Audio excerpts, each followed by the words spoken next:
1721வது மகரந்த சிதறல் மிக அழகாக மலர இருக்கின்றது. கிளிநொச்சியை புறப்படமாக கொண்டவர். குழந்தையாக லண்டனுக்கு புலம்பெயர்ந்தவர். தற்போது லண்டனில் வெம்பிளி என்ற பகுதியில் வசித்து வருபவர். உளவியல் துறை, அதாவது சைக்காலஜிகளில் லண்டனில் பல்கலைக்கழகத்தில் படித்து பட்டம் பெற்றவர். அதோடு லண்டன் பாடசாலையில் தற்பொழுது பணி புரிந்து கொண்டிருப்பவர். நாங்கள் அவரிடமே கேட்டறியலாம். முக்கியமாக தமிழ் மொழியை, அதாவது தமிழ் பாடசாலைகளுக்கு எல்லாமே செல்லாமலுக்கு இவர் ஜிசி ஓ லெவல் மற்றும் ஏ லெவல், அத்துடன் தமிழ் இலக்கியம், தமிழ் லிட்ரேச்சர் எல்லாம் இவர் கற்று தமிழ் மொழியில் BA பட்டம் பெற்ற ஒரு இளம் யுவதி என்று நாங்கள் விசேடமாக சந்திக்க இருக்கின்றோம் என்றது ஒரு மிக மிக மிக ஒரு மகிழ்ச்சியான இனிமையான செய்தி என்பதை தெரிவித்து, நமது உறவுகள் ஆவலோடு அவருடைய உரையாடலை செவிமடிப்பீர்கள் என்ற ஆர்வத்தோடு இன்று லெனுஷா ஆனந்தகுமார் அவர்களை நாங்கள் இன்று சந்திக்க இருக்கின்றோம். ஒரு இனிமையான இளம் யுவதியை இன்று 721வது மகரந்த சிதறல் எங்களை அலங்கரிக்க இருக்கின்றது. வணக்கம் லெனுஷா ஆனந்தகுமார் அவர்களை. வணக்கம். வணக்கம் நவஜோதி ஆண்டி. வணக்கம் அனைவருக்கும். வணக்கம். எப்படி இருக்கிறீங்க? உற்சாகமாக இருப்பீங்கள் என்று நம்புகின்றேன். உங்களை பற்றி நான் இப்ப ஒரு அறிமுகம் தான் சொன்னேன் என்று இருந்தாலும் மிக அழகாக தமிழ் பேசக்கூடியவர். ஆனா இங்க நீங்க குழந்தையாக வந்தீங்க. முதலாவது உங்கள் குடும்ப பின்னணி பற்றி கூற முடியுமா? என்னுடைய குடும்பத்தினர் பற்றி கேக்குறீங்க? ஆமா, உங்களை பற்றியும் சொல்லி, உங்களை பற்றி ஒரு எப்படி என்று நீங்கள் உங்களுடைய குடும்ப பின்னணி முக்கியம் இல்லையா இந்த விடயத்துல உங்களுக்கு? நான் இலங்கையில தான் பிறந்த நான், கிளிநொச்சியில. அண்ட் ஒரு 5 வயசுல நானும் அம்மாவும் இங்க இங்கிலாந்துக்கு வந்தனாங்க. அண்ட் நீங்க சொன்ன மாதிரி நான் தமிழ் பாடசாலைக்கெல்லாம் போகல. அம்மா ஒரு ஆசிரியர் ஊர்ல, ஒரு பிரைமரி ஸ்கூல்ல அவ டீச் பண்ணி கொண்டிருந்தவா. அதனால வீட்லயே எங்களுக்கு அவாதான் அடிப்படை தமிழ் சொல்லி கொடுத்து கொண்டு வந்தவா. எழுதுறது, வாசிக்கிறது. அண்ட் நாங்க வீட்டுல தமிழ்ல தான் கதைக்கிறோம். இங்கிலீஷ் பெருசா பயன்படுத்துறல. ஸோ எனக்கு 2 தம்பி அண்ட் ஒரு தங்கச்சி இருக்கணும். அவையும் தமிழ் நல்லா கதைப்பினும், எழுதுவினும், வாசிப்பினும். அதுக்கு முழுக்க காரணம் எங்கட அம்மா தான். ஆமாம். அதன் பிறகு நீங்கள் எப்படி முதல் நீங்கள் அம்மாதான் காரணம் என்று சொன்னிருந்தாலும், நீங்க தமிழ் தன்றதுக்கு முதல் உங்களுடைய கல்வியை நீங்க இங்க மேற்கொண்டீர்கள். இங்க கிளிநொச்சியில பிறந்து இங்க வந்திருப்பீங்க இல்லையா? அதாவது பிறகு உங்களுடைய கல்வியில நீங்கள் எப்படியும் ஆங்கில கல்வி தானே தாண்டி இருப்பீங்க இல்லையா? அந்த பாடசாலையை நீங்கள் எதுவரையும் படிக்கீங்களா? உங்களுடைய சைக்காலஜிகள்ல நீங்கள் எப்படி ஒரு ஆர்வம் ஏற்பட்டது? ஏனென்றா பொதுவாக இங்க இருக்கிற தமிழ் குடும்பம் டாக்டர்ஸ், இன்ஜினியர்ஸ், இல்லாட்ட ஒரு கலைகள் தான் போவாங்க. ஆனா நீங்கள் ஒரு வித்தியாசமாக சைக்காலஜியை அந்த நேரத்துல தெரிவு செய்து நீங்கள் இப்ப ஒரு பணியாற்றீங்க, அதுவும் ஒரு பாடசாலையில நீங்கள் பணியாற்றி கொண்டு இருக்கிறீர்கள். அந்த விவரங்களை கொஞ்சம் கூற முடியுமா? எஸ். ஸோ நான் A-level படிக்க social science subject, psychology, sociology, French and Tamil, like ப்ரைவேட்டா இந்த சப்ஜெக்ட்ஸை தான் நான் செலக்ட் பண்ணினேன். சயின்ஸஸ், மேத்ஸ் எடுக்கல. பிகாஸ் என்னோட இன்ட்ரெஸ்ட் முழுக்க லாங்குவேஜஸ்ல இருந்தது. அண்ட் சோஷியல் சயின்ஸ், இப்போ ஹியூமன் பிஹேவியர், மனிதர்கள் எப்படி இயங்கினும், ஏன் இப்படி யோசிக்கணும், அவைக்குள்ள இந்த எண்ணங்கள், உணர்வுகள், இதெல்லாம் பற்றி படிக்கணும்ன்றதுக்காக தான் சைக்காலஜி என்ற ஒரு சப்ஜெக்ட் நான் தேர்ந்தெடுத்தேன். அ பல்கலைக்கழகத்துல படிக்கிறதுக்கு. அப்படியா? ம். அண்ட் இப்ப நாங்க சமுதாயத்துல நெறைய என்ன சொல்றது மென்டல் ஹெல்த் மனநோய் ஒரு பெரிய ஒரு விஷயம் தானே. ஸோ அது எதனால எங்கட சமுதாயத்துல உருவானது? அதற்கு என்ன காரணம்? ஸோ அத அறியறதுக்கு தான் இந்த சப்ஜெக்ட் சைக்காலஜிய நான் தேர்ந்தெடுத்தேன் நான். ஸோ யாஸ். ஆஹா. அதால தான் சைக்காலஜி. இப்ப நீங்கள் ஒரு பாடசாலையில தான் ஆபீஸ்ல தான் வொர்க் பண்றீங்க இல்லையா? அதுல எஸ், உங்களுக்கு எஸ். இப்ப அது என்ன மாதிரி இருக்கிறது? உங்களுக்கு அந்த அந்த அனுபவம் உங்களுக்கு சந்தோஷமா இருக்கும்னு தான் நான் நினைக்கிறேன் இல்லையா? எதுக்கும் கண்டிப்பா, கண்டிப்பா. முதல்ல நான் படிச்சு முடிச்ச உடனே ஹெச்ஆர்ல ஹியூமன் ரிசோர்ஸ் அதுல அந்த ஃபீல்ட்ல வேலை செய்து கொண்டிருந்தேன். அ அதுக்கு பிறகு சரி ஸ்கூல்ல வேலை செய்து பார்ப்போமேன்னு, டீச்சிங் அசிஸ்டன்ட் அதுல இருந்து தேர்ந்து ஆஃபீஸ் அட்மினிஸ்ட்ரேட்டர், லீட் அட்மினிஸ்ட்ரேட்டர் இந்த மாரி பொசிஷன்ஸ்ல வேலை செய்து, அம் ஸோ பாடசாலையில வேலை செய்றது என்ன சொல்ல அம் ரொம்ப குடுத்து வச்சிருக்கணும் ஐ ஃபீல். பிகாஸ் சின்ன பிள்ளைகளோட டெய்லி அந்த இன்டராக்ஷன் அண்ட் ஒரு பாடசாலை என்வாயர்மெண்ட்ல அடல்ட்ஸே ரொம்ப ஒரு ரொம்ப சின்ன பிள்ளை மாதிரி தான் இருப்பினும். ஒரு ஸ்டிஃப்பா, ரிஜிடா இருக்க மாட்டினும். ஸோ அந்த அந்த கல்ச்சர், அந்த என்வாயர்ன்மென்ட் எனக்கு பிடிச்சிருந்தது. எங்களோட ஹியூமன் நேச்சர், எங்களோட மனித இயல்போட ஒட்டி போற மாதிரி இருந்தது. ஸோ அதனால எனக்கு ரொம்ப கம்ஃபர்டபுளா இருந்தது. ஸோ அப்படியே நான் அத அப்படியே மேற்கொண்டு அந்த பயணத்துல போய் கொண்டிருக்கிறேன். ஆம். ம். யாஹ்! ஓ! கேட்கவே மிக சந்தோஷமா இருக்கிறது. எனக்கு ஒரு ஆச்சரியம் என்னன்னு சொன்னால், நீங்கள் 5 வயதுல இங்க லண்டனுக்கு அப்புறம் இங்க வந்து, ஆனா இவ்வளவு அழகாக, நல்ல தமிழ்ல கதைக்கிறீங்கள்ன்னு சொன்னால், எனக்கு என்ன ஆச்சரியம். அதுவும் தமிழ் பாடசாலைக்குமே நீங்க போகவுமே இல்ல, இல்லையா? அந்த எஸ், விதத்தில் எஸ். உங்களுடைய பெற்றோர், அதாவது உங்களுக்கு ஆரம்பத்தில் நீங்கள் கூறியிருந்தீர்கள், உங்களுடைய அம்மா தான் அதுக்கு வழிகாட்டினா, அவர் ஆசிரியர். அவருக்கு நான் முதல் கண் பாராட்டுகின்றேன். அதற்கு மிக மிக கிளப் பண்ணி உண்மையாக அவ பாராட்ட வேண்டும் இந்த வேளையில உங்களுடைய அம்மாவால இவ்வளவு தூரம் பாடசாலை செல்லாமலுக்கு இதை கேட்டுக்கொண்டு இருக்கின்ற உறவுகளுக்கு இது ஒரு மிக மிக முக்கியமான ஒரு விடயம் என்று நான் கருதுகிறேன். அந்த விதத்துல நீங்கள் சும்மா சாதாரணமா படிச்ச மாதிரி என்ன படிக்க தெரியல. ஓ வீட்டுல வந்து நீங்கள் உங்களோட அம்மா சொல்லி தந்தது வேற. அதை விட நீங்கள் ஏதோ கல்வி எப்படி இந்த தமிழ நீங்க இவ்வளவு உச்சரிப்பா இதாண்டி அதுக்கும் ஒரு பட்டம் எடுக்கிற இதுல போன அந்த அனுபவங்களை கொஞ்சம் விவரிச்சு கூற முடியுமா இப்படி உறவுகளுக்கு? கண்டிப்பா. அப்ப அம்மா வந்து நான் ஜிசிஎஸ்இ படிக்கேக்க, அ வேணுகோபால் மாஸ்டர். அவர் தான் என்னுடைய ஆசிரியர். சவுத்தோல்ல இருக்கிறார். ஸோ அவர்ட்ட கொண்டு போய் சேர்த்து விட்டவாமா. சரி ஜிசிஎஸ்இ தமிழ் எடுத்தா நல்லம். அந்த சப்ஜெக்டும் எக்ஸ்ட்ராவா எடுத்தா நல்லம் என்று அப்ப அவருட வீட்ட போய் தான் நாங்க ஒரு 10 ஸ்டூடண்ட்ஸ் இருக்கிறோம் நாங்க. அந்த மிச்ச பேரெல்லாம் தமிழ் பாடசாலைக்கு போறவ. நான் ஒரு ஆள் தான் போறல. ஸோ வேணுகோபால் மாஸ்டருக்கு கீழ தான் நாங்க வி வர் ஸ்டடியிங். ஸோ அவரோட என்ன சொல்றது, அவருட லெசன்ஸ் எல்லாமே அ எழுதுங்கோ, படியுங்கோ, புத்தகத்த ஓப்பன் பண்ணுங்கோ அப்படின்னு இருக்காது. அந்த ஒரு ஸ்டைல், அந்த ஒரு அப்ரோச்ல இருக்காது. ஆ ரொம்ப ஃப்ரெண்ட்லியா, சின்ன பிள்ளைகளோட எங்களோட ஜோக் அடிச்சு, ஒரு கதை மாதிரி ஒரு கதைய சொல்லி, அ அத எங்கட இப்ப கரண்ட் லைஃபோட ஒப்பிட்டு, ஓகே இப்ப வீட்ல நீங்க இப்படித்தானே உங்களோட அம்மா அப்பாவோட சண்டை பிடிப்பீங்க. இப்படித்தானே செய்வீங்க. ஸோ ரொம்ப ஒரு தமிழ ஒரு போரிங்கான சப்ஜெக்ட் ஆக்காம, ரொம்ப ஒரு இன்ட்ரஸ்டிங்கான சப்ஜெக்ட் ஆக்கினது வேணுகோபால் மாஸ்டர் தான். ஸோ அவரால தான் எனக்கு அதுல இன்னும் ஈடுபாடு வந்தது. ஓகே இது இவ்வளவு இவ்வளவு அழகான ஒரு மொழி, இவ்வளவு இனிமையான மொழி.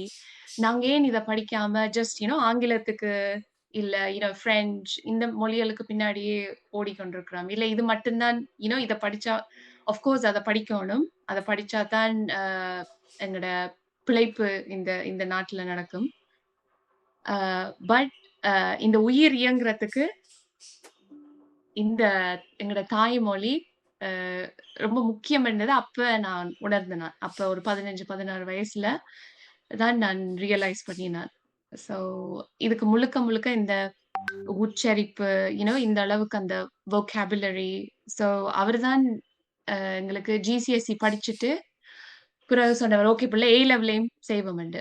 அது நாங்க கிட்டத்தட்ட ஒரு 3 மாசத்துல அந்த சப்ஜெக்ட்ஸ் எல்லாம் நாங்க கவர் பண்ணினாங்க. அவ்ளோ குயிக்கா. So it was a big challenge. இப்ப இதுவரைக்கும் எந்த எக்ஸாமுமே எழுதாம அத போய் அ அட்டெம்ப்ட் பண்றது அவ்வளவு ஈஸி இல்ல. எங்கள மாதிரி பிள்ளைகளுக்கு இங்க ஆஃப் கோர்ஸ். ஸோ ஆனா மாஸ்டர் சொல்வாரு, "உங்களால முடியும். உங்களால முடியாதது எதுவும் இல்ல." அவரின் ஊக்குவிப்பு, அம்மாவோட ஊக்குவிப்பு, அதுதான் எங்கள இவ்வளவு தூரம் இந்த இடத்துக்கு கொண்டு வந்திருக்கு. ஓ! ஆ மிக சந்தோஷமா இருக்கு. என்னடா வேணுகோபால் அதற்கும் மாஸ்டருக்கும் நாங்கள் இந்த வேளையிலே மிக மிக ஒரு பாராட்ட தெரிவிக்க வேணும். அதாவது நீங்க பாடசாலை போகாம ஒரு தனி கிளாஸ உங்களுக்கு செய்து அந்த ஜிசி ஓ லெவல் எக்ஸாம் எடுக்க வச்சு ஓ லெவல் மாத்திரம் இல்ல ஏ லெவலையும் எடுத்துப்பீங்களே. இது எப்படி கண்டிப்பா. சாத்தியமானதுன்றது ஒரு கொஞ்சம் இது. அப்ப அந்த புத்தகங்கள் எல்லாம் எப்படி சிலபஸ்கள் எல்லாம் இதாண்டி எப்படி நீங்கள் அந்த பரீட்சைக்கு எல்லாம் சமூகம் அளிக்க முடிந்தது? அதை பற்றி சொல்ல முடியுமா? ஆக்சுவலி நாங்க ஜிசிஎஸ்இ முடிச்ச பிறகு அதுவே போதும்ன்ற மாரி இருந்தது. மாஸ்டர் இதோட காணும். யூ நோ இனி இனி நாங்க ஏ லெவல் செய்யணும். அவர் சொன்னாரு, "இல்ல பிள்ள, ம் நான் உங்களுக்கு குயிக்கா சொல்லி தரேன். வடிவா சொல்லி தரேன். ட பயப்படக்கூடாது. இது ஏ லெவல்லன்னு பார்த்து பயப்படக்கூடாது. ஈஸி. இதெல்லாம் ஈஸி." அவர் சொல்லுவார். "இதெல்லாம் ஈஸி பிள்ளை. இதெல்லாம் டக் டக் டக் டக்குன்னு படிக்கலாம்." ஸோ அவர் அப்படி சொல்லிக்கு சரி ஓகே.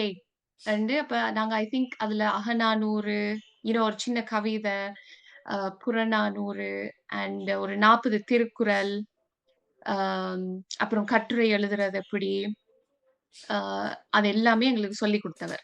ஒவ்வொரு நாங்க ஒரு ஒரு ஒரு கிழமைக்கு ஒரு 2 கிளாஸ் அட்டெண்ட் பண்ணுவோம். 2, 3 கிளாஸ். ஸோ அவ்வளத்தையும் அவர் வந்து எவ்வளவு உங்களுக்கு எப்படி சொல்றது? ஒரு சந்தோஷமா எப்படி சொல்லிக் குடுக்க முடியுமோ, எங்கள போர் அடிக்காம. ஸோ அவருக்கு தான் முழு அ பாராட்டும் ஆக்சுவலி போணும். ஏன்னா ஆமா. அந்த டீச்சர்ன்ற கையில தான் அந்த ஸ்டூடண்ட்ஸோட மைண்டுக்குள்ள அவ்ளோ விஷயத்தையும் அ அப்சர்வ் பண்ண வைக்கிறது அவன் கையில தான் இருக்கு. ஸோ அதாவது அந்த நான் கேட்கிறது என்னன்னா, இந்த சிலபஸ் எல்லாம் அவருக்கு எல்லாம் எஸ். அவர் வச்சிருக்கிறாரா? இல்ல அதன்படி நீங்க போனீங்களா? இல்லாட்டி என்ன மாதிரி? ஏனென்றா இப்ப இலங்கையில ஒரு பாடசாலையில படித்து வந்து அந்த எக்ஸாமுக்கு போறது வந்து ஒரு டிஃபரன்ஸ்.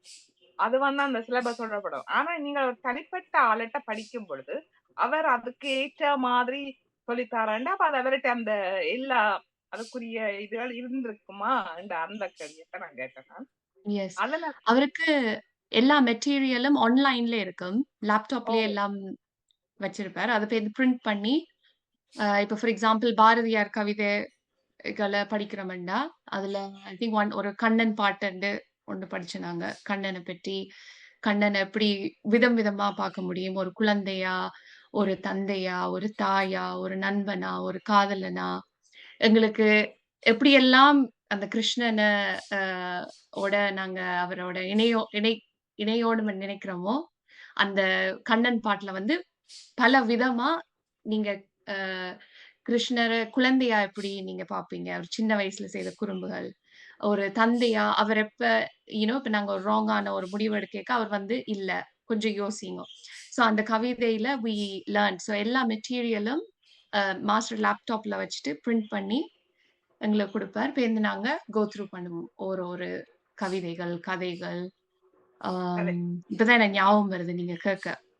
சில பரவாயில்ல. யா நீங்கள் இப்ப ஜிசிஓ ஏ லெவல், ஓ லெவல் செய்து தாண்டி அதுக்கு பிறகு ஏ லெவலுக்கு என்ன மாதிரியுடைய சிலபஸ் மாறிக்கொண்டு போகும். அதுக்கு நீங்கள் பழைய இலக்கியங்கள் எல்லாம் பற்றி நிச்சயமாக எ கற்றிருப்பீர்கள் என்று எனக்கு ஒரு நிச்சயமாக தெரிகிறது.